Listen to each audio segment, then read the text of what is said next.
Ya, Iya. Jojo. Ini satu pesan yang jelas dari Jojo ya, bahwa menutup game pertama ini dengan optimisme tinggi.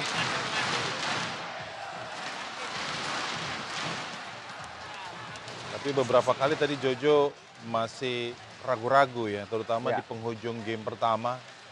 Jika itu terulang di game kedua, tentu akan membawa pertarungan lebih panjang atau justru membuat perjalanan semakin sulit ya bagi Jojo. Ini yang harus diwaspadai.